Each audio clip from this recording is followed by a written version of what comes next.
Bom dia, amados, a paz do Senhor Jesus, amém? Então, hoje nós temos mais uma aula de um assunto de extrema importância dentro do nosso trimestre, que fala sobre maturidade, né? E hoje nós vamos tratar do assunto maturidade sustentável. Então, quero que você fique com a sua revista e com a sua Bíblia aberta, tá bom? Para que nós possamos caminhar juntos nessa lição de hoje, para que possamos ter um entendimento e alcançar os objetivos propostos para essa aula de hoje. Se alguém não tem revista, fique do lado de alguém que tem, por favor, para que possa acompanhar, tá bom?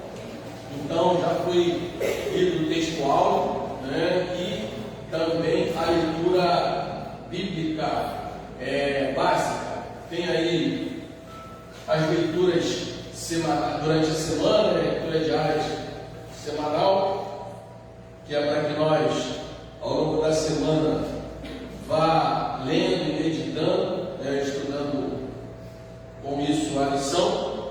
E aqui tem 3 objetivos. Então, como nesse trimestre todos estão com a revista de mestre, professor, então vocês podem acompanhar. Ao final dessa aula de hoje, a gente precisa alcançar 3 objetivos. Primeiro, conhecer as atitudes que precisam ser adotadas pelo cristão a fim de alcançar maturidade. Entender que a conquista da maturidade deve ser um exercício diário. E por último, confirmar com as obras daquilo que tem aprendido da palavra de Deus. Então a gente vê nos objetivos, né, que de certa forma os objetivos já vão aqui conceituando o que é uma maturidade sustentável, né? Então a gente já percebe que a maturidade sustentável, né, ela não é algo estático, ela é algo que está em constante movimento, né?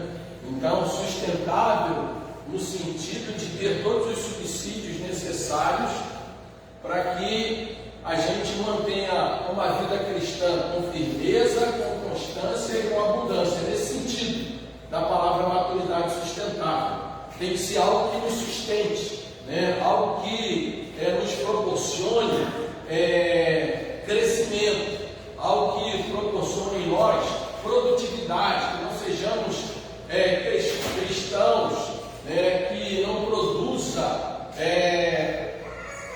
o fruto do Espírito e também os frutos diários da vida cristã.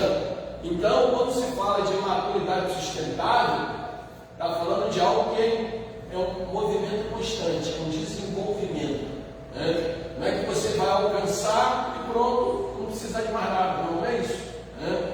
Então está dizendo de algo que está em constante movimento, diário, é o que fala aqui dos objetivos. Então tenha de imediato essa percepção, tá? Então a maturidade sustentável é um processo de desenvolvimento espiritual contínuo. E esse crescimento contínuo, ele é capaz de gerar em nós, ou de preservar a nossa fé, a nossa esperança, o nosso amor em Deus, a produzirmos frutos e manter uma vida cristã de acordo com aquilo que a Bíblia nos ensina. Isso é maturidade sustentável, né? Então, vemos aí no comentário, na palavra introdutória, o escritor da revista diz o seguinte: quais exigências bíblicas devem ser atendidas para o sustento da maturidade? Ou seja, não basta ter só a maturidade, você tem que sustentá-la também, para que você não alcance um nível de crescimento espiritual e daqui a pouco você desça a ladeira abaixo, né? É algo também estável e não instável, né? A gente precisa ter essa percepção. O que deve ser feito para que o crescimento seja contínuo? Ele coloca várias perguntas. Que disciplinas, deveres e atitudes devem ser abraçados para manter constante nossa busca para o aperfeiçoamento? Como lidar com os perigos que ameaçam destruir a excelência alcançada em Cristo? E aí então ele faz essas perguntas e ele dá aqui uma sugestão através da lição. Ele diz: nesta lição serão abordadas 3 atitudes. Eu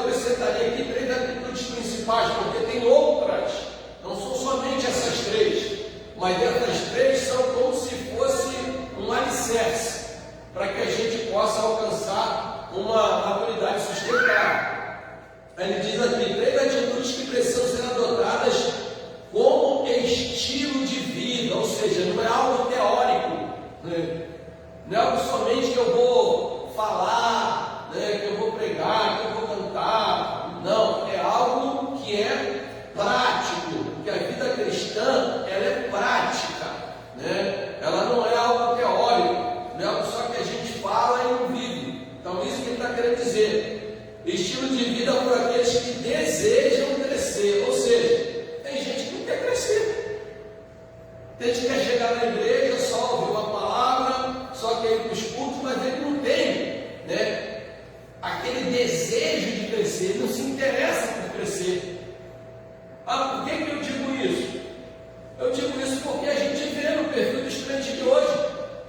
Os crentes, eles veem uma vida cristã simplesmente como uma opção ou uma conveniência para a solução dos seus problemas pessoais. E vida cristã não é isso.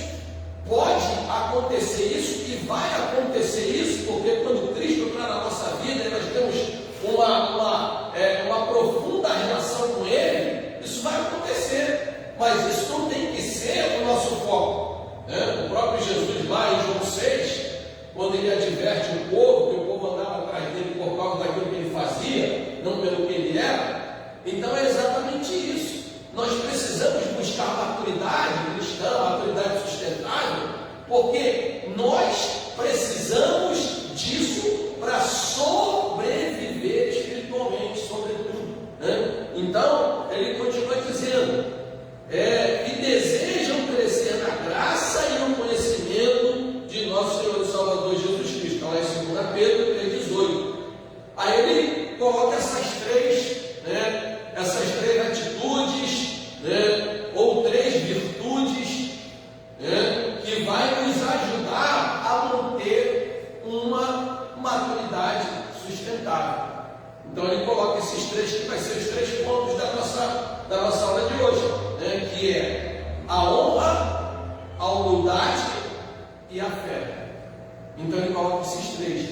Então vamos aqui agora pensar juntos, né, como escritor e nós aqui, sobre essas 3 atitudes ou as 3 virtudes que são fundamentais para nós mantermos uma maturidade sustentável. Então, primeiro, honra, né? Então, quando se fala nos arraiais evangélicos sobre honra, mas afinal, o que é essa curta palavra? O que essa curta palavra indica? O que ela implica? Então, aqui ele coloca alguns significados, né? Alguns conceitos de honra, e eu fico com 2 aqui, que é o objetivo da nossa aula hoje. Eu fico com 2, que é o primeiro, é um sentimento do dever, da dignidade e da justiça, conjunto de ações e qualidades que fazem com que alguém seja respeitado. Então honrar alguém está relacionado às qualidades, né, que alguém possui, né, que alguém revela.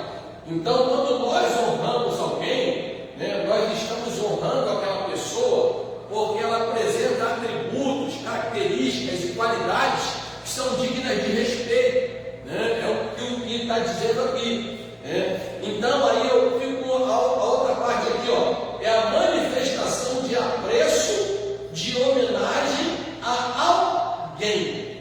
Ou seja, quando nós honramos alguém, primeiro nós honramos por aquilo que essa pessoa é, pelas suas qualidades, pelas suas virtudes, pelas características que ela revela ser uma pessoa digna de ser honrada, né?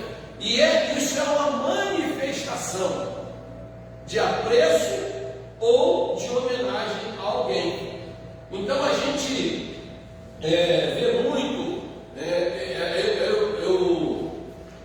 aí eu vou falar aqui de novo, já fiquei falando em reunião com os obreiros, né? Os meus exemplos são muito relacionados à vida militar, porque eu passei 38 anos na caserna. Então, por isso que os exemplos que eu cito sempre estão relacionados a isso. Não porque eu quero transformar a igreja num quartel, nada disso, né? Então, por exemplo, se eu for pegar um músico e pedir para ele contar a experiência dele, ele vai contar relacionado à música. Se eu pegar alguém que é da área de TI, né, ele vai falar daquilo que ele vive mais tempo ali. Então, cada um, né, ele vai extrair ensinamentos e experiências do ambiente que ele viveu mais tempo. Então, quando eu falo de honra, né, eu vejo muito algumas situações que ocorrem em um ambiente militar, né? Então, por exemplo, quando chega uma autoridade, né, se ele tem uma patente alta, né, se ele for, por exemplo, um general, então quando ele chega numa organização militar, existe um grupo, uma tropa que vai entrar em forma para recebê-lo. Isso é uma honra, né, que está se dando. Mas essa honra que está se oferecendo é a autoridade que aquela pessoa está revestida. Não é a pessoa, o indivíduo, é a autoridade que ela representa. Mas o que acontece? A gente vai falar depois na parte de humildade. Se a pessoa não souber diferenciar as coisas, ela acha que não sou eu que sou o cara, né? Olha só um monte de gente, olha eu passo, o cara presta continência para mim. E é por isso que muitos militares, quando vão para a reserva, eles entram em depressão. Porque quando eles vão para a reserva, eles tiram, né, as vestes da autoridade que eles exerciam, tinham, e eles percebem que, na verdade, são pessoas comuns como todas as outras. Aí o cara vai ter que entrar na fila do banco, o cara vai ter que ir para o mercado, porque não vai ter mais soldado para pagar as contas dele, né? Então, eu estou citando esse exemplo para a gente entender isso, né? Então, nós, como igreja de Cristo, nós temos uma autoridade, nós recebemos uma autoridade de Deus, né? E aí, cada irmão dentro da igreja, a responsabilidade ou a autoridade que ele exerce em diversos setores da igreja, isso lhe dá direito a algumas honras. Só que tem pessoas que não sabem separar isso, né? Então vamos lá. Então já deu para a gente entender como é que deve ser isso. E aí a gente vai para um ponto 1: honrar a Deus e aos homens. Primeiro, honrar a Deus. Honra não deve ser interpretada como um verbete aleatório. Aí eu fui ver o que é um verbete, né? Verbete é uma informação que visa apresentar algo que vai vir em seguida. Então você vê muito isso em livros, você vê muito isso em filmes. É uma espécie de uma apresentação. Então por que ele está dizendo que a honra não deve ser uma verbete? Não deve ser algo teórico, algo só que apresenta a pessoa, a autoridade, mas ela não tem, né, um fundamento, uma intenção profunda, né, em fazer com que aquela autoridade, e aí eu falo isso para toda a igreja, porque todos nós como igreja, nós temos uma autoridade. Ah, pastor, mas eu não exerço nenhuma função na igreja. Mas você tem a autoridade do Espírito Santo. A Bíblia diz que recebereis poder, né? Esse poder aí significa autoridade, né? Porque tem o poder autoridade e tem o poder dínamo, né? Eu até falei uma vez aqui a diferença entre poder e autoridade, né? Quer ver? Eu vou dar um exemplo para você. Poder, né, e autoridade. Então, o primeiro exemplo: você está na rodovia Presidente Dutra. Aí você está indo no teu carro, indo para São Paulo, tal, dentro da velocidade direitinho. Daqui a pouco, meu irmão, você olha no retrovisor, tem uma carreta de 6 eixos, não sei quantos pneus, e ela joga aquele farol em cima de você e dá aquela buzinada. Você vai sair na frente ou não vai? Vai ou não vai? Isso é poder. Se você disser, ela vai te atropelar. Aí nós vamos adiante.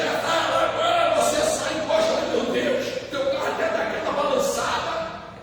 Aí ela vai em frente, ela vai com toda a imponência dela. Aí daqui a pouco, o motorista da carreta, ele olha uma placa: a 500 metros, Polícia Federal, diminua sua velocidade. Aí o poder está agora encontrando com a autoridade policial. E aí ele então tem que o quê? Aí uma carreta gigante. Aí aparece o policial ali pequenininho, ó, revestido de autoridade, ó. Vai ter que encostar. A igreja tem os dois: tem poder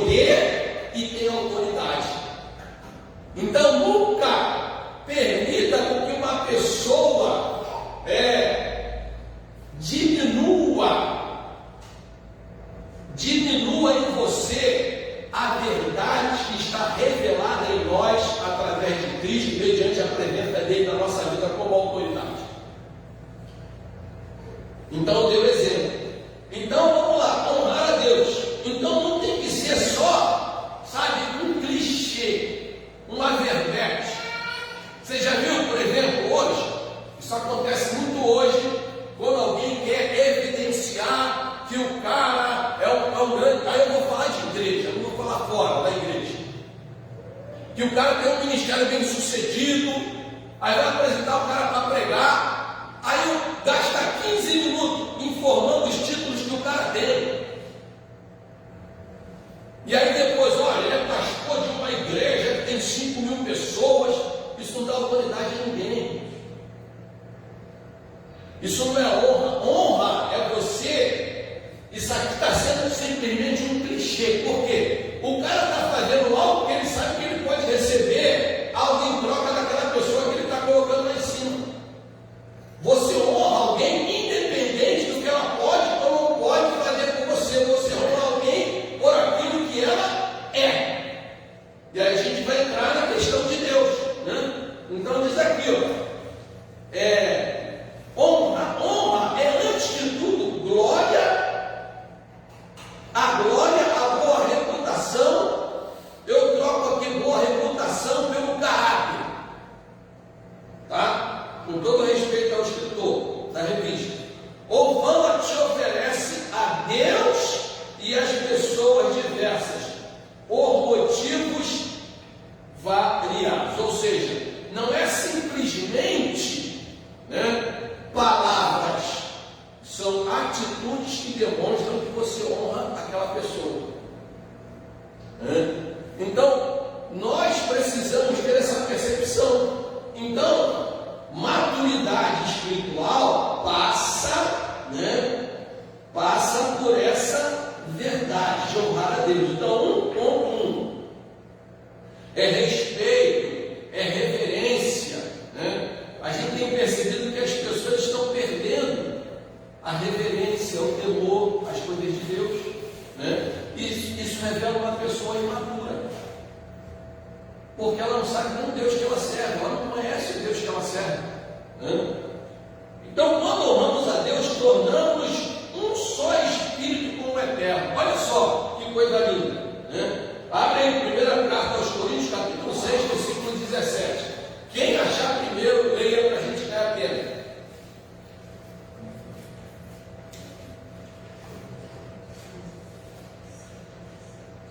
Mas aquele que se une ao Senhor é o Espírito com ele.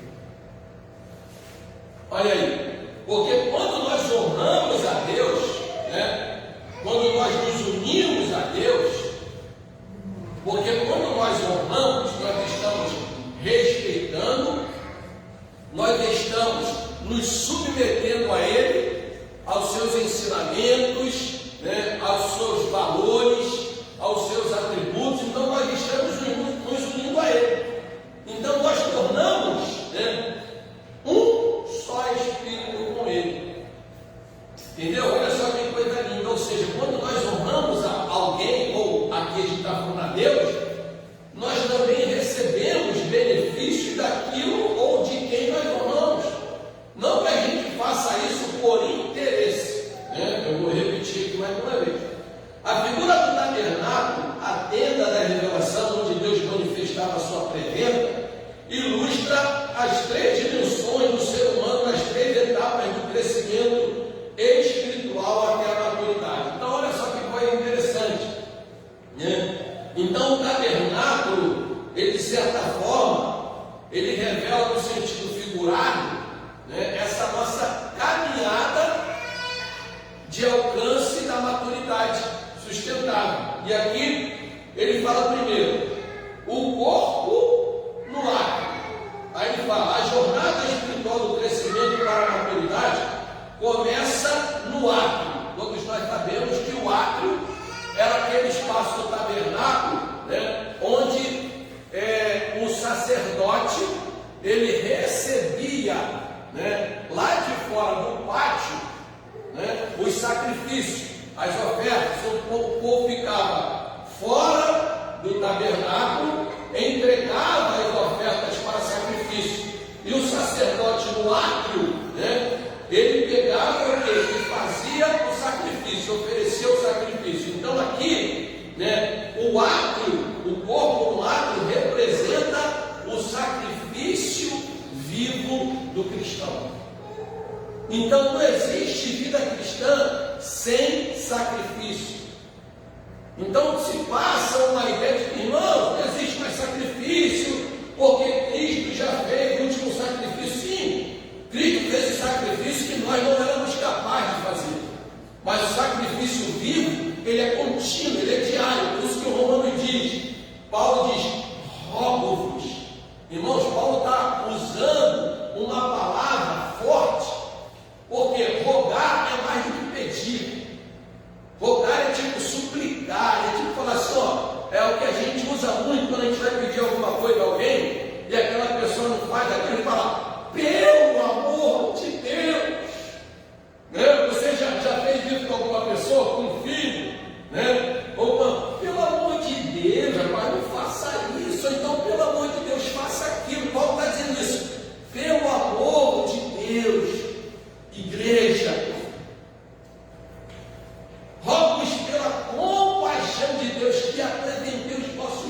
corpos como sacrifício vivo, santo e agradável a Deus, que é o vosso culto racional. Né? Então, o nosso culto a Deus está revestido de um sacrifício vivo, de uma renúncia da nossa vontade, do nosso querer. As pessoas estão enganadas porque é evangelho, irmãos. Estão enganadas porque é evangelho. Porque não existe evangelho sem sacrifício. Entendeu? Então o que é um sacrifício, viu, pastor? Dá um exemplo. Irmãos, eu cheguei no trabalho, eu estou um bagaço. Mas tem culto na igreja, eu vou lá. Isso é sacrifício vivo. A minha vontade é de dormir, mas eu vou lá. Porque eu sei que Deus tem uma palavra para mim. Eu vou cultuar a Deus e vou louvá-lo, porque pela sua graça, bondade e misericórdia, eu estou chegando ao final de mais um dia de trabalho. E eu estou cansado, porque eu estou empregado, porque eu poderia estar descansado, mas sem trabalho. Isso é sacrifício vivo, irmãos. E outra coisa é continuar servindo a Deus, independente das condições que eu estou vivendo. Sabe? Eu não sirvo a Deus só quando está tudo bem ou quando eu estou desesperado. Eu sirvo a Deus em todos os momentos. Isso é um sacrifício vivo. Sabe? Aí o segundo, a alma no santuário. Avançamos para o santuário onde nossa alma agradece e louva a Deus, queimando o incenso da oração que chega diante de Deus como cheiro suave. Ou seja, aqui está falando de um sentimento de gratidão, porque o sentimento está na alma, não está no espírito. No espírito está a fé e a consciência do homem. Eu tenho consciência que eu sou pecador, está na consciência. Mas eu tenho fé que Cristo morreu na cruz para me redimir de todos os pecados. Está no espírito. Mas na alma estão as vontades, os sentimentos e a razão. Então, quando a gente cultua a Deus no santuário, nós estamos o quê? Nós estamos avançando no crescimento espiritual. E aí um sentimento de quê? De gratidão e louvor. Aí eu já disse aqui e vou repetir. Há uma diferença de você louvar e adorar. Qual a diferença? Você louva e agradece por aquilo que Deus fez por você. Eu louvo e agradeço a Deus por aquilo que Deus faz e fez e continuará fazendo por mim. Mas eu o adoro não pelos seus feitos, eu o adoro pelo que Ele é. Essa é a grande diferença. Então tem crente da igreja que não sabe diferenciar isso. Eu louvo pelo que Ele faz. Porque até o louvor, né? Aí diz assim, como é que é o louvor? Eu não adoro pelo que Ele faz, eu adoro pelo que eu cantando sou dele. Então você entendeu? Então, irmãos, quando a gente vem para a igreja adorar a Deus, né? Em primeiro lugar, nós viemos aqui porque nós reconhecemos a sua grandeza, o seu poder, os seus atributos comunicáveis e incomunicáveis ao homem. Nós reconhecemos que Ele é Senhor na nossa vida. Esse é o primeiro. Ao segundo, eu venho para louvá-lo pelo que Ele fez por mim. Ele enviou seu Filho para morrer por mim na cruz do Calvário. Ele tem sido meu provedor, Ele tem sido meu protetor, Ele tem sido meu ajudador. Então, quando a gente tem essa percepção, nós estamos crescendo, nós estamos adquirindo maturidade, né? E aí, para contextualizar isso que eu disse, 1 Tessalonicenses 5,18 diz que nós devemos agradecer a Deus por tudo. Tudo é tudo. Agradecer a Deus pelas lutas, luta nos fortalece.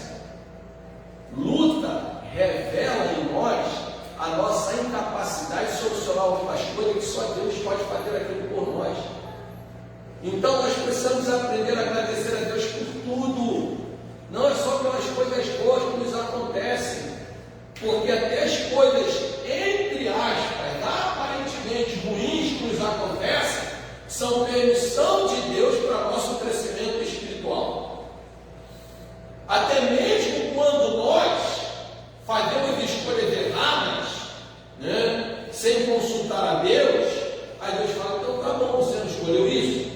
Então vai lá, quebra a cara, depois que você quebrar a cara, você vai me procurar e eu vou te ajudar a vencer isso aí. É assim que funciona com Deus, irmãos. Ah, pastor, eu já quebrei muita cara e continuo quebrando de vez em quando. Aí Deus vai lá e conserta a minha cara todo dia depois. Eu não te falei? Mas não é porque eu quebrei a cara que eu vou desistir. Isso é maturidade espiritual, né? Ah, eu quebrei a cara, eu não sou ninguém, Deus não olha para mim, porque... Não, irmão. Nós quebramos a cara porque nós somos seres humanos e nós erramos, né? Terceiro, o Espírito Santo, o Espírito no Santíssimo. Finalmente alcançamos, portanto, dos santos, o lugar mais elevado, a dimensão mais profunda, sublime, onde nosso espírito adora a Deus. Ou seja, quando nós adoramos a Deus, aquilo que eu disse, pelo que Ele é, independente se Ele fez ou não faz. Estamos uma geração dos crentes, eu falo aqui sempre, o crente no inimigo, o crente no Nutella. Ah, Deus não fez, eu vou embora da igreja. Ah, eu queria tanto aquilo, igual criança, fazendo pirraça igual criança, batendo pezinho com o dedo. Eu já falei uma vez, já viu uma criança quando ela está aprendendo a andar e tal, aí ela cresce um pouquinho, quando ela estava só gateando, aí ela conseguia passar por debaixo da mesa normal, por debaixo da cadeira, ela cresce mais um pouquinho e ela começa a ficar em pé. E ela vai tentar passar por debaixo da mesa, não consegue, bate com a cabeça na mesa. Ela vem chorando para a mãe e o pai, quando já está falando, né? Aí aponta para mim, quem que foi? Ela aponta para a mesa assim. Aí a mãe e o pai vai lá, mesa feia, fez dói no neném. Tem crente que é assim, irmão. Tem crente assim. Mas quando nós estamos alcançando o nível de maturidade, a gente continua louvando a Deus. Ele não fez porque Ele sabe o que é melhor para mim. Essa porta fechou porque Ele vai abrir uma maior. Então nós adoramos a Ele pelos seus atributos, né? Como eu já disse. Então, para honrar alguém, agora os homens, perdão, honra os homens. Para honrar alguém é preciso olhar para esse alguém com os olhos de Deus, que escrutina, ou seja, que perscruta, que analisa, que olha no profundo, que não olha na superfície, que não olha em aparência, né? Como diz lá em 1 Samuel 16:7, né? Escrutina o coração e não se move por aquilo que é aparente. Samuel era um grande homem de Deus? Era ou não era? A igreja está aí, não? Sim. Era. Mas quando ele foi ver quem seria o novo rei de Israel, quando ele viu, né, aquele filho de Jessé, bonitão, forte, assim igual irmão Félix, né? Forte, moreno alto. Aí ele olhou e falou: esse é o rei de Israel. Aí o Senhor falou: não estou falando que você não é igual ao Saul, não é isso não, tá? Você é lindo por dentro e por fora, e isso a sua esposa pode dizer melhor do que eu. Aí o Senhor falou: Samuel, olha, era um homem de Deus, que tinha discernimento, que orava, mas naquele momento ele se deixou levar pela sua visão humana. Ele foi enviado por Deus, mas no primeiro momento ele foi guiado por aquilo que ele viu. Aí você falou, não, Senhor, olha, eu não olho a aparência, eu olho o coração. Aí é onde o quê? O foco vira então para Davi. Então ele acaba, Deus mostra para ele que quem Deus quer que seja o rei de Israel nem está presente ali. Nem está ali, nem sabe quem é. Mas Deus falou para ele, cadê? Acabaram os seus moços? Não dá tempo, que está lá esquecido, ninguém dá ordem por ele, Ou seja, todo mundo ia sentar para comer, mas ele estava lá, no curral, lá cuidando das ovelhas. Ou seja, ele nem sentava à mesa com a família. Falou, não, a gente só vai sentar, ou não vamos sentar enquanto ele não chegar. Então a questão é essa. A gente, para honrar alguém, a gente não honra pelo estereótipo, pela aparência, pela marca do carro que ele tem, pela marca da camisa que ele usa, pelo tipo de tênis que ele calça, pelo bairro onde ele mora, pelo tamanho do apartamento, da casa dele. Não, a gente não honra as pessoas por isso. E nós precisamos aprender isso como igreja. Então a gente honra por aquilo que a pessoa é. O cristão amadurecido, portanto, dá honra a quem merece honra, porque vê o outro superior a si mesmo. Filipenses 2:3. Irmãos, às vezes tem pessoas que não conseguem entender, está fazendo acepção. Não é acepção, é honrar quem tem que ser honrado. O próprio Deus disse: honrarei aqueles que me honram. Então é isso que às vezes nós não conseguimos entender. E a gente acha, fulano está tendo privilégios. Não, ele está sendo honrado por aquilo que ele é. Ele tem demonstrado e revelado, que é uma pessoa que é digna de honra. Tá? Eu estou falando aqui dentro da esfera humana, tá? Em outras palavras, o cristão amadurecido já tratou seus orgulhos, vaidades e presunções de superioridade, porque tem aquela pessoa também que ela carrega um complexo de inferioridade. Aí já é um outro ponto, sabe? Ela acha que não é digna de nada. Todo mundo é digno de tudo, mas ela não é digna de nada. Ei, igreja, desperta.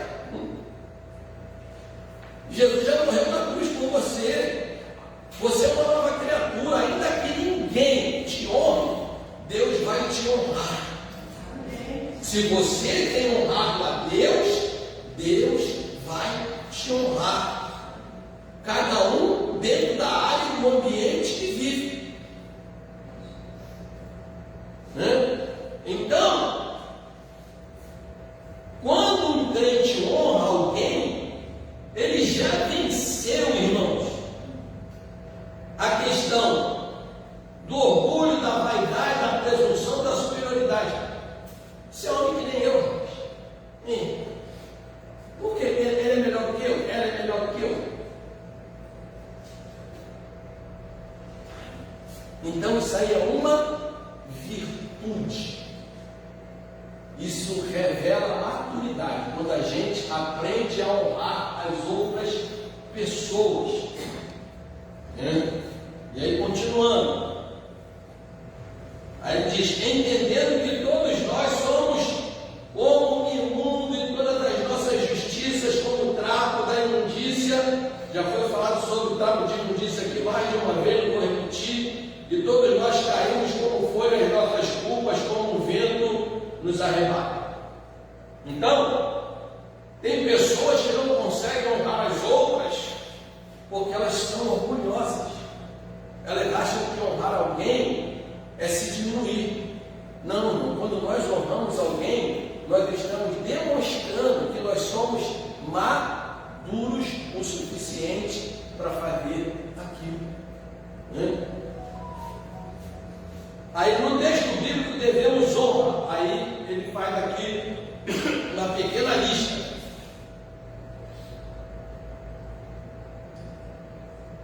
Todos aqueles que fazem parte do corpo de Cristo, 1 Coríntios 12, 23 a 24, quando ele fala das partes do corpo, todos têm a mesma importância, o mesmo valor.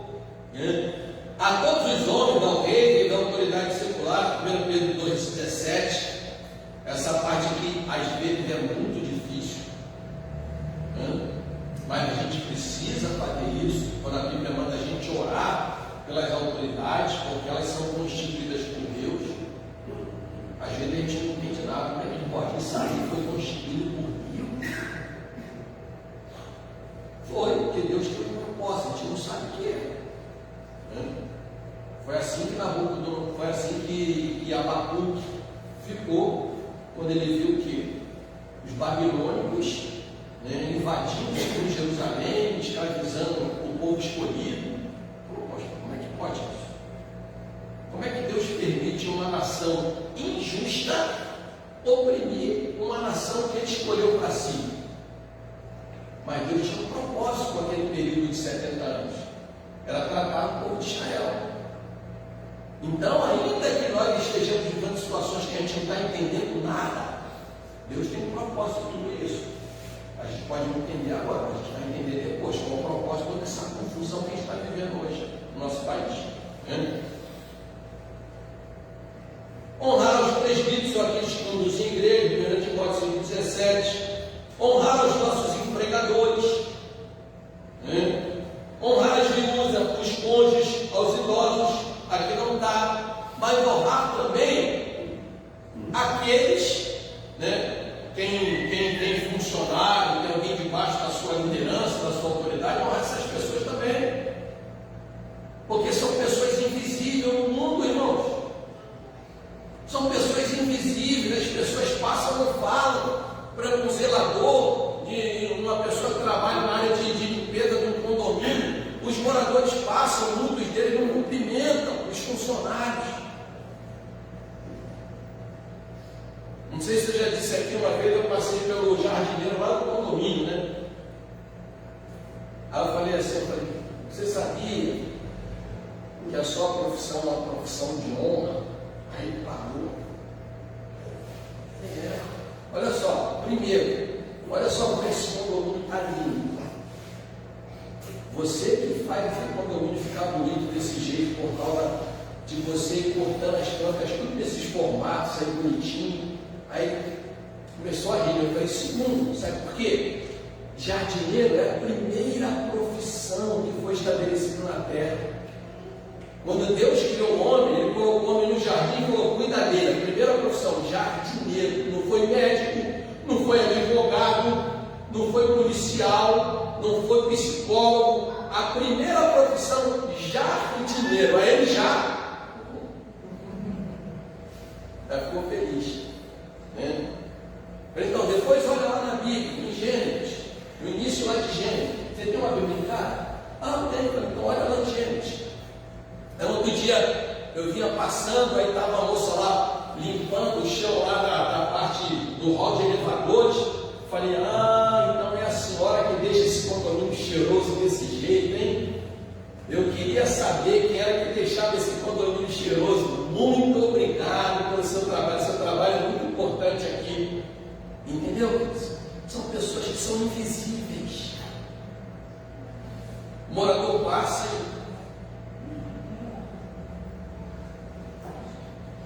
e eu vejo alguns lá que são assim. Aí eu olho assim. Só misericórdia. Entendeu, Luiz? Então, honrar a todos. Aí a Bíblia fala, devemos honrar a todos e honrar o rei. Lá em Pedro, 1 Pedro 2,14. Né? Humildade. De igual modo, muito se fala em nossas igrejas sobre humildade, mas afinal, o que essa palavra significa? O que ela implica? E aí eu fico também como aqui o conceito conceito da terceira linha, né, desse comentário que está em azul. Qualidade de humildade, capacidade de reconhecer os próprios erros, defeitos ou limitações. Então tem outros conceitos aqui: sentimento de inferioridade. Isso aí não é humildade. Isso aí é um conceito que o dicionário colocou, tá? Demonstração de respeito, submissão, humildade. Ausência de luxo ou sofisticação, isso aqui é uma questão social, isso não é humildade. Porque tem pobre que é mais arrogante do que gente rica. Sabia? O cara não tem nada, mas é mais arrogante do que quem tem. E aí fala, não, é a capacidade de conhecer seus próprios erros. Uma pessoa humilde, ela reconhece quando erra, não fica justificando o erro dela. Ela identificou que errou, ou às vezes ela nem errou, mas ela para apagar um incêndio, ela chega lá, não, perdoa aí, tá bom? Pô, devia ter feito isso e tal. Por quê? Porque ela quer resolver a questão. Eu não estou dizendo que é fácil, viu? Não é fácil. Então, reconhece seus erros, seus defeitos, suas limitações. Isso é uma pessoa humilde, ela sabe que ela é limitada, ela reconhece isso. Mas isso não faz ela o quê? Desistir do propósito, do plano que Deus tem para a vida dela. Ela reconhece. O próprio pastor Paulo disse: miserável homem que sou. Aí eu fico pensando de vez em quando, o que seria o apóstolo Paulo na mão desses positivistas? Não, o que você tem que declarar? Paulo falou: eu sou miserável. Não sabe, esse cara não entendeu a vida dele. Como é que ele está dizendo que ele é um miserável?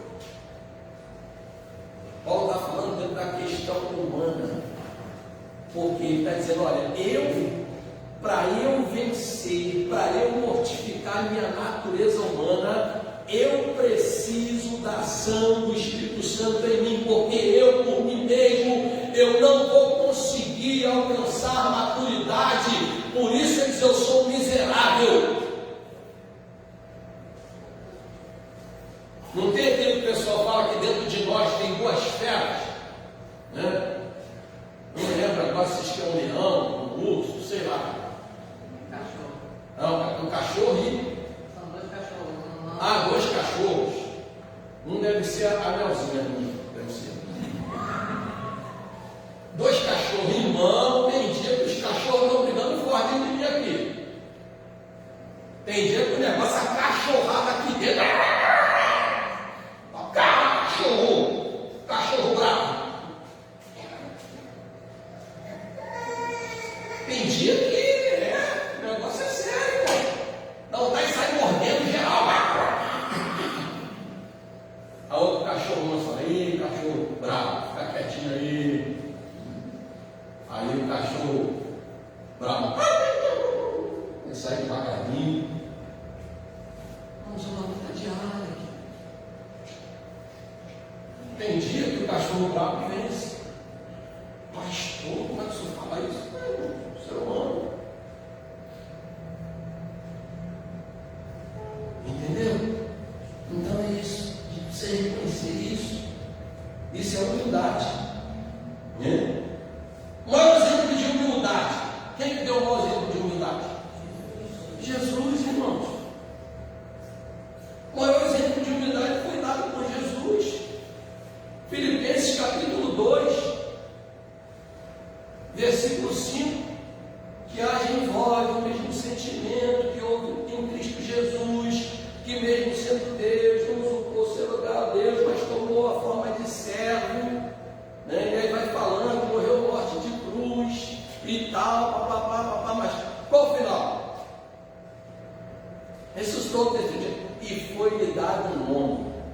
acima de todo nome. Qualquer joelho se dobrará e toda língua confessará que Jesus Cristo é o Senhor. Aleluia. Então, o exemplo foi ele, né? Então, a humildade, o maior exemplo de humildade. A humildade é uma das mais importantes virtudes para a conservação da maturidade. Irmãos, olha o que o escritor disse. A humildade é uma das mais importantes para a conservação da maturidade. Por que isso? Porque justamente aquilo que foi dito pela nossa diaconisa Conceição. Os dois cachorros estão gritando dentro de você. Mas a gente vai revelar nossa maturidade quando o cachorro bom vencer mais vezes do cachorro mau. Mas por que mais vezes?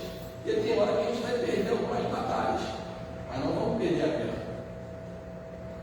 Entendeu? O maior exemplo de humildade está retratado na pessoa da identidade de Jesus Cristo, nosso Senhor e Mestre. Aí diz aqui, ó, ele revelou-se humilde quando lavou os pés dos discípulos, inclusive os de Judas, o traidor. Jesus veio limpar o pé dos discípulos, aí veio limpando e falou assim: Judas, o pé não limpo não, como Judas não. Ele lavou o pé até do traidor. Não, é difícil. Mas ele fez. Nós precisamos aprender a fazer.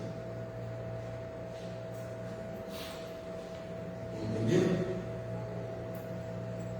E logo em seguida enxugou com a sua toalha. João 13,5, nós vamos ler.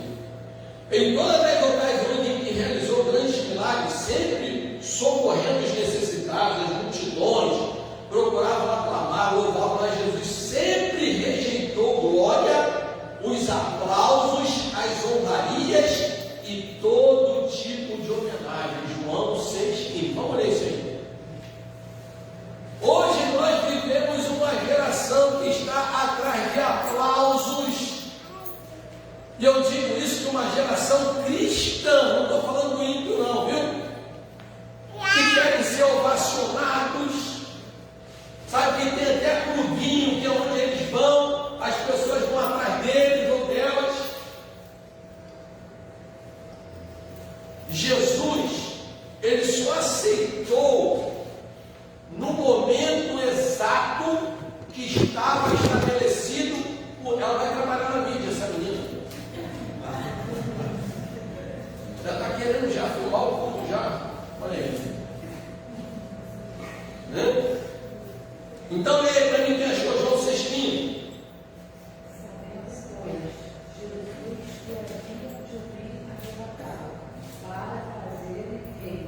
Tornou a retirar-se e ele só acabou.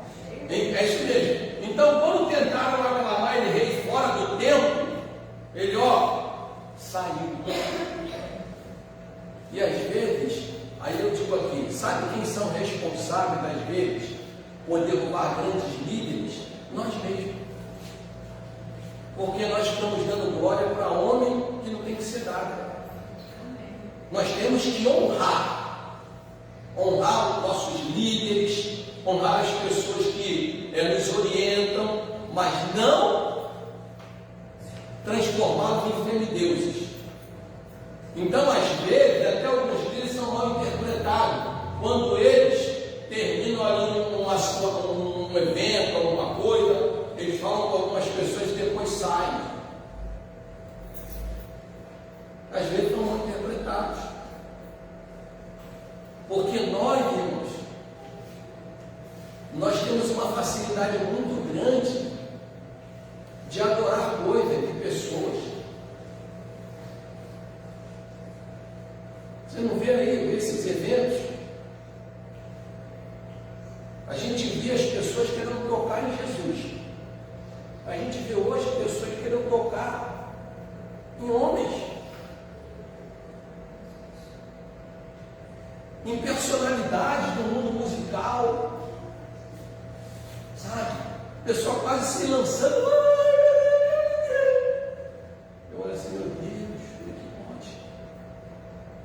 não é honra, isso é idolatria. Aí já é pecado. Entendeu? O Senhor Jesus convida-nos a ir a Ele para aprendermos que é possível sermos mansos e humildes no coração e no caráter. Quando Ele disse: vinde a mim, todos vós que estáis cansados, sobrecarregados, eu vos aliviarei. Né? E aí Ele fala: tomai de mim, tomai sobre mim o meu jugo, porque o meu jugo é suave, né? O meu fardo é leve. Ele encerra dizendo: e aprendei de mim, que sou manso e humilde de coração, e diz: encontrarei descanso para as vossas almas. Então, irmãos, humildade é isso. Humildade não é escrever um livro sobre humildade. Eu sou tão humilde que eu vou ensinar você o que é ser humilde. Eu sou já está solteiro. Eu vou escrever um livro sobre humildade, porque eu sou mestre em humildade.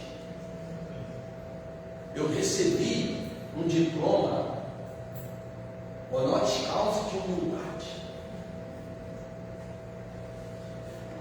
Eu só vou aqui sair para trocar as minhas vestes, botar uma outra veste mais suntuosa, porque foi uma veste que eu recebi de tamanho humilde que eu sou.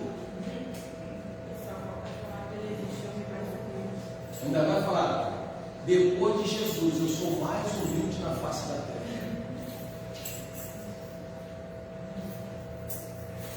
As lições de Uzias. Quando estudamos a vida do rei Uzias, aprendemos preciosas lições que nos mostram como agir quando alcançamos o poder, a glória, a grandeza e a prosperidade.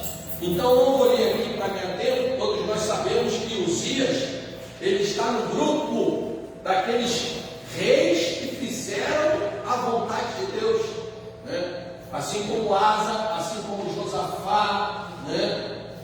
Assim como Ezequias, né? E só que ele começou bem e terminou mal. Sabia que tem pessoas que começam muito bem? Começa muito bem na igreja.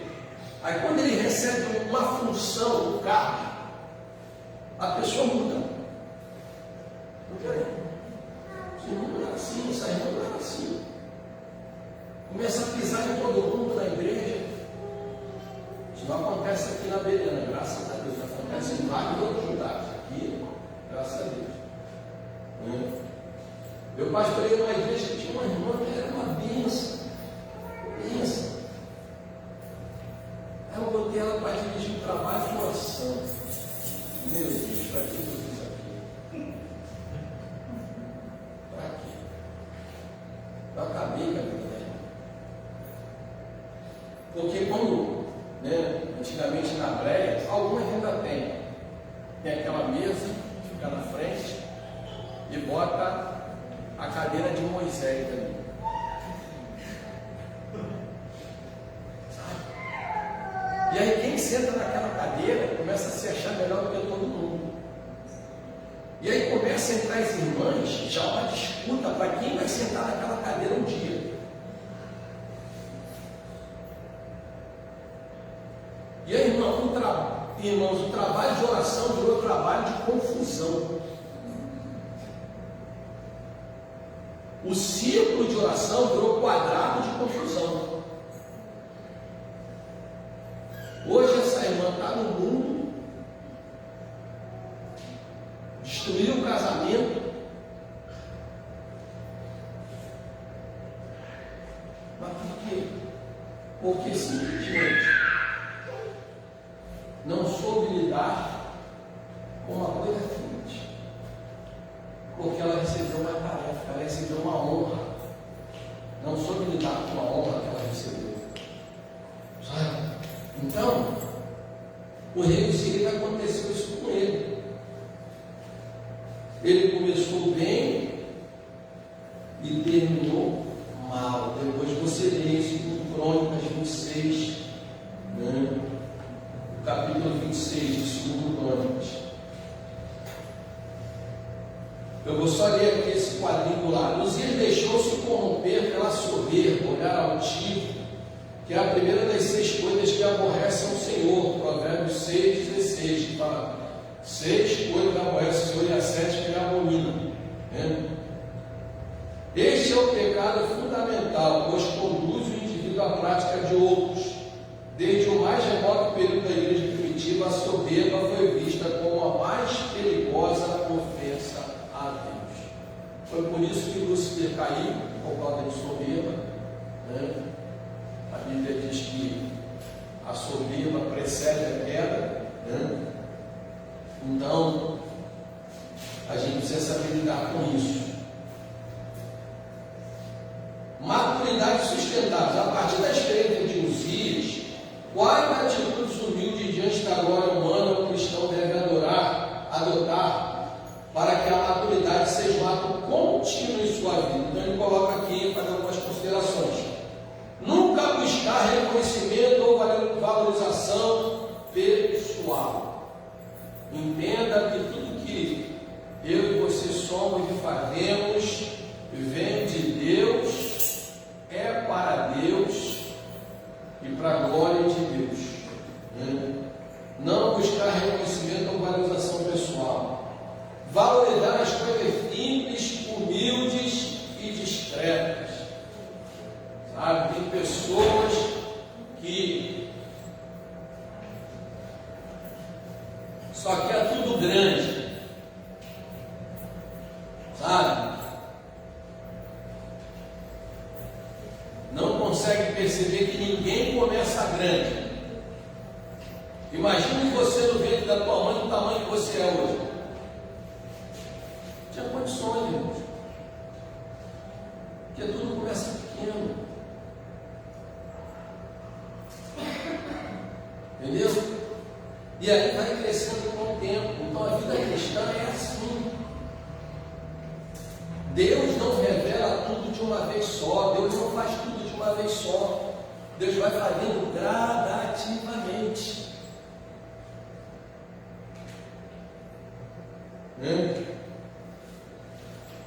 Vencer a ansiedade e a inquietação, exercendo contentamento. Isso aqui é um desafio terrível.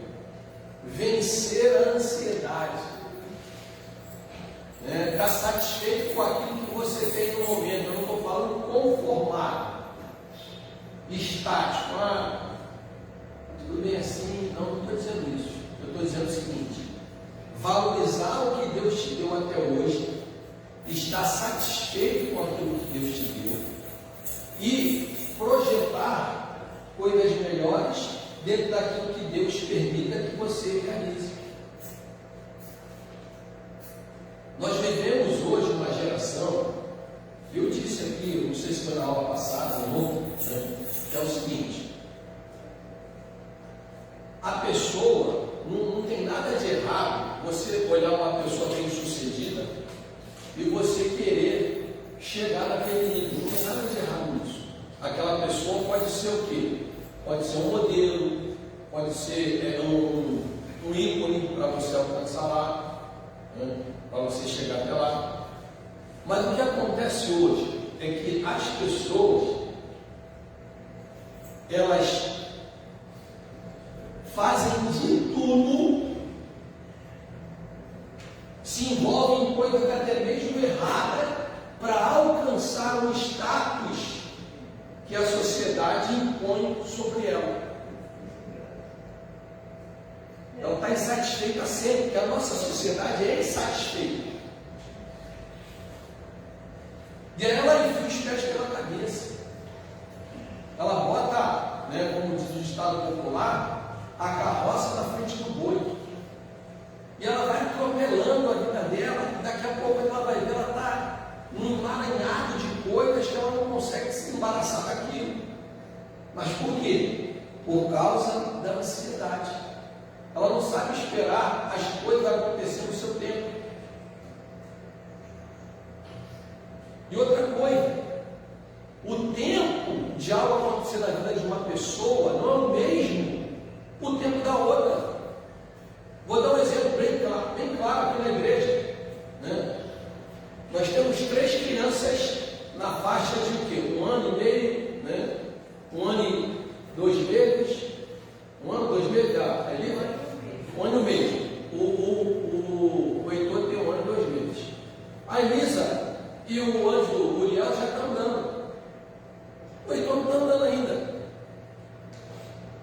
Entendeu? Então isso eu trago para a nossa vida cristã.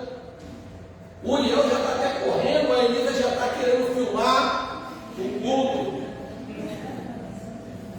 O Heitor quer pregar, colocar aqui na frente. Então isso é a nossa vida, irmãos. Uns vão estar correndo, outros estarão caminhando, outros ainda estarão engateando ainda. Mas isso não significa que um é melhor do que o outro, um é mais importante que o outro, um é mais maduro que o outro. Não, cada um dentro da sua faixa alcança um nível de maturidade. Então, aí ele diz, a gente precisa vencer a ansiedade e a inquietação. Já pensou Deus chegar assim? Heitor, o que você está andando ainda, Heitor? A Lina já está andando, o Uriel já está andando, o que você está andando? Entendeu?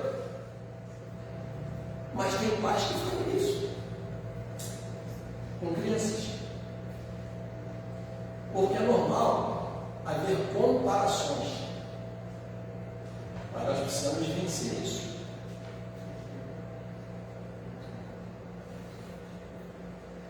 Isso é em todos os níveis da nossa vida. Eu lembro do Danilo e da Dani, quando eles foram para o colégio militar, minha filha nunca tinha tirado uma nota vermelha. As notas dela são 9 paulada e tal. Chegou no colégio militar, 2 em física. Me tira desse colégio. Eu não aguento. 2,5 em química. Eu me arranco aqui esse pai. E o professor ainda fala para mim assim, e não adianta pedir o papai e a mamãe para ensinar não, porque o papai não sabe física com teu C nem química.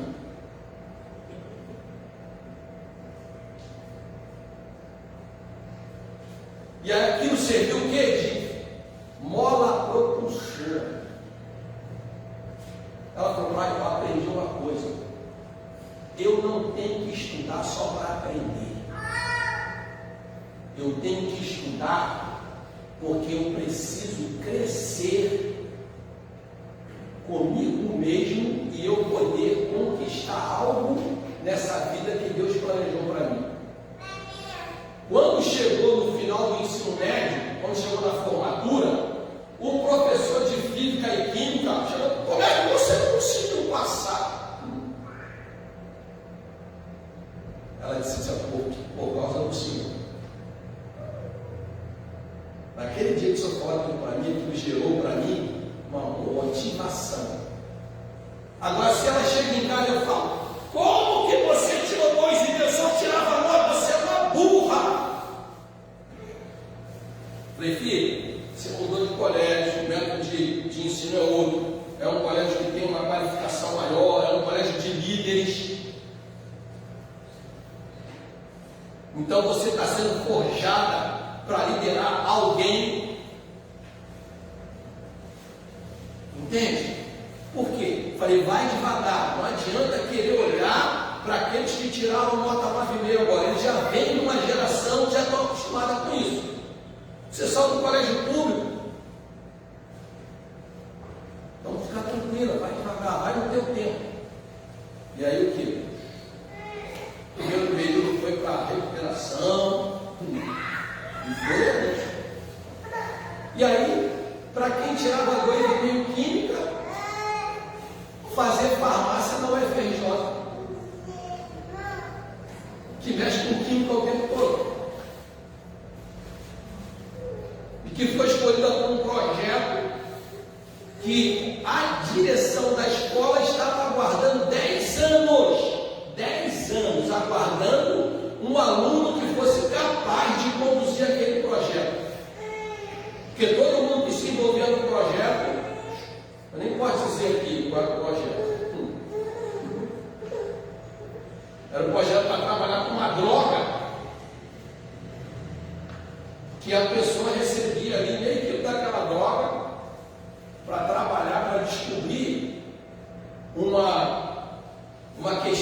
medicinal dessa droga. Só que a pessoa recebia essa quantidade da droga, quando era no final de semana já tinha acabado a droga. Não tinha mais droga para pesquisa, tinha acabado. Entenderam? Então, vencer a ansiedade. 3, para encerrar, 9 minutos. A fé é um ingrediente fundamental para a estabilização e sustentação da maturidade cristã. Exercitar, viver e guardá-la. Então, essas são as três coisas que nós precisamos fazer com a nossa fé. Precisamos exercitar a nossa fé. Quem quer ficar fortinho, vai para onde? Vai para a academia, né? Vai malhar fé. Quem quer ficar forte na fé, vai orar, vai jejuar, vai ler a Bíblia, sabe? Não, ninguém vai ficar forte na fé com alguém vem aqui, bota a mão aqui, seja forte na fé agora em nome de Jesus. Não existe isso, irmãos. Não existe mágica para ser forte na fé. Tem que exercitar a fé, sabe? E aí, primeiro, você tem que o quê? Como é que se alimenta a fé? Oração, palavra, jejum. Vou exercitar minha fé, eu estou com uma dorzinha de cabeça. São em nome de Jesus. Tira essa dor de cabeça. Não tirou? Vai tomar na hora o remédio. Aí você vai ficar frustrado, porque Deus falou que tudo acontece no tempo da hora, no propósito. Entendeu? Vamos lá. Então tem que exercitar a fé, tem que viver a fé, tem que guardar a fé. Aí eu vou aqui, pulando aqui os pontos. Não é possível fabricar fé. Ó, tem um fabriquinho de fé ali atrás, hein? Não é possível, pois ela é um dom gratuito de Deus. A fé genuína é supra-circunstancial, isto é, independe de conjunturas. Eu não estou dizendo que você pode e pode acontecer da gente ter um momento que nós ficamos um pouco fracos na fé, isso acontece. Mas a gente não pode deixar a nossa fé esmorecer. Por isso que Jesus fez aquela pergunta: porventura, quando vier o Filho do Homem, haverá fé na terra? Então a gente tem os grandes heróis da fé. O nosso grande desafio, portanto, é desejar entregar-se às certezas daquilo que não se vê. Por quê? A fé é o firme fundamento das coisas que se esperam, agora das coisas que não se vê. Então, pela fé, a gente tem que enxergar coisas que a gente não vê com os olhos naturais. Eu estou doente, pela fé eu me vejo curado, em nome de Jesus. É loucura isso? É loucura, porque a Bíblia diz que a fé para o mundo é loucura. Tem um marido que não está na igreja, pela fé eu vejo meu marido entrando com a Bíblia de gravação na igreja e entregando sua vida a Jesus. Eu estou desempregado, pela fé eu vejo uma empresa me chamando para uma função que eu coloquei no meu currículo ali. É assim. Eu estou estudando para um concurso. Pela fé eu vejo meu nome na lista dos aprovados. Mas vai estudar também, né? Não vai chegar onde do gabarito, né? Quem está com Deus para ver. Não vai ter isso. Correndo. Vidas marcadas pela fé. Aí fala da mulher samaritana e dos heróis da fé. A mulher samaritana foi marcada. Ela teve encontro com Jesus lá no poço de Jacó. Ela foi marcada, ou seja, a nossa vida cristã precisa ter um antes e depois. Eu não estou dizendo que as lutas vão acabar, os problemas vão terminar, não, vai continuar, você vai continuar tendo problema, eu vou continuar problema, mas a gente precisa ter um marco, um antes e depois. Antes de eu encontrar Jesus, a minha postura diante dessa situação era uma. Mas agora que eu tenho Jesus e o Espírito Santo Deus na minha vida, a minha postura agora é essa. E eu não abro mão disso. Então isso revela crescimento e maturidade espiritual. A mulher samaritana que era discriminada, que teve que vencer um monte de preconceito, assim como aquela mulher do fluxo de sangue, depois que ela teve um encontro com Jesus, ela passou a anunciar as maravilhas que Jesus fez. Ela deixou de lado as outras coisas, e assim tem que ser nós, como cristãos. Os heróis da fé, irmãos, né? O clássico texto de Hebreus, cada um deles venceram pela fé. Abel, Enoque, Noé, Abraão. E o que eu acho lindo é o final do versículo. O final do capítulo diz: nós, eles sem nós não seriam aperfeiçoados. Meu irmão, que honra. Porque a gente fica querendo ser igual a Noé, ser igual a Abraão. E quando a Bíblia diz que eles sem nós não seriam aperfeiçoados, ou seja, irmãos, nós somos o aperfeiçoamento, a igreja é o aperfeiçoamento dos heróis da fé. Aí você fala, eu estou esquisito, eu estou fraquinho. Mas a Bíblia diz que o poder de Deus se aperfeiçoa na fraqueza. A intensidade da fé, então aqui o escritor fala, né, de uma fé pequena e uma fé grande. Ele fala do centurião, quando Jesus fala que vai na casa dele, ele falou: não sou digno que ele me basta uma palavra, porque eu tenho autoridade, eu digo ao meu soldado: vai, e ele vai, vem, ele vem. Então eu creio que se o Senhor só liberar uma palavra, meu servo será curado. Jesus diz: nunca vi fé tão grande em Israel. E depois também tem a questão, né, de Pedro, quando ele tem a tempestade, e Jesus fala: por que temeste, homem de pequena fé?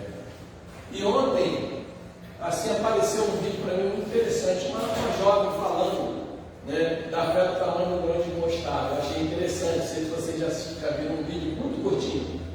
Ela falando por que Jesus só quer que tenhamos uma fé do tamanho do grão de mostarda. Porque, primeiro, é a menor de todas as sementes, mas ela é inquebrável, não consegue se triturar de forma natural, a não ser que use um equipamento muito poderoso para triturar a semente do grão de mostarda. Segundo, ela é pequenininha, mas se for semeada, se transforma num grande arbusto e gera muitos frutos. E um terceiro que eu achei muito interessante, que isso eu não sabia: a mostarda, ela não se mistura com nenhum outro tipo de semente. Ou seja, se você quiser fazer da mostarda uma semente transgênica, você não consegue. Ela sempre vai ser mostarda. Então que a nossa fé seja uma fé como a mostarda. Não tem uma fé de chuchu. Chuchu, onde planta, o que acontece? Ele recebe influência da plantação que está do lado dele. Mostarda não. Mostarda é inquebrável, gera fruto e não se mistura com nenhuma outra semente. Eu achei muito interessante isso. E, por último, a fé valida-se no dia mau. Então, o poder que nós demonstramos que nós temos fé não é quando está tudo bem, é quando o dia mau bate na nossa porta, é quando a doença chega, quando o desemprego chega na nossa casa, é quando há desarmonia, é na hora da adversidade, é quando há uma perda, não é quando está tudo bem. Quando está tudo bem, quem precisa de fé, as coisas estão correndo naturalmente. A fé se manifesta na hora da adversidade. Por isso que eu digo para algumas pessoas, eu vejo muita gente, quero viver uma vida de milagre cantando. Não sabe nem o que está cantando. Milagre só acontece no caos. Então te prepara para ir para o caos. Sabe? E o crente está lá. Eu quero viver uma vida de milagre. Não sabe o que está cantando, não sabe o que está pedindo. Não estou falando que você tem que viver uma vida natural. Mas deixa Deus fazer as coisas. Viva pequenos milagres primeiro, para fortalecer a sua fé. Para que quando o dia mal chegar, o dia mal chega para todo mundo. Está repreendendo de novo, não adianta repreender, não. O mal chega para todo mundo em alguma área. E aí, como está a nossa fé? A nossa maturidade, ela vai sustentar ou a gente vai abandonar a fé? Abandonar a nossa caminhada. Né? E aí, caminhando para o final, o que Tiago disse, Tiago 2:3. Meus irmãos, tende grande gozo quando caírem em várias tentações, sabendo que a prova da vossa fé produz paciência. A tribulação forja o caráter.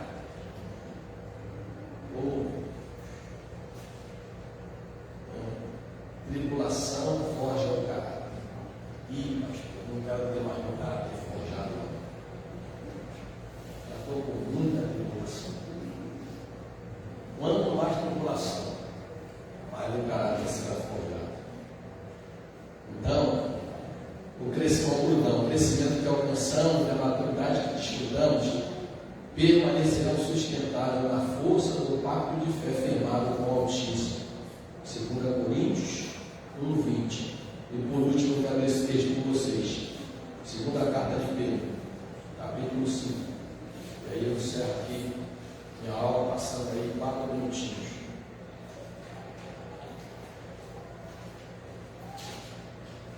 Diz assim:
Segunda Pedro, capítulo 1,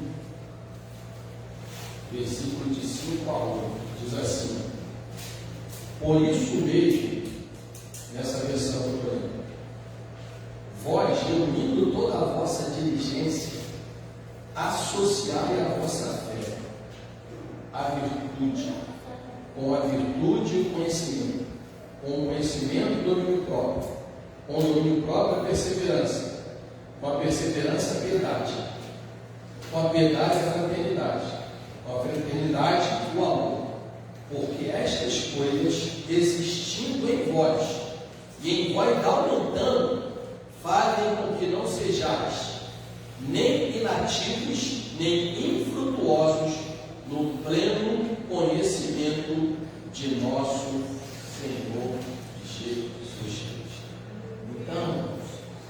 sustentável é uma fé, uma maturidade sustentável, ela exige de nós um movimento, um crescimento, um desenvolvimento, um aperfeiçoamento.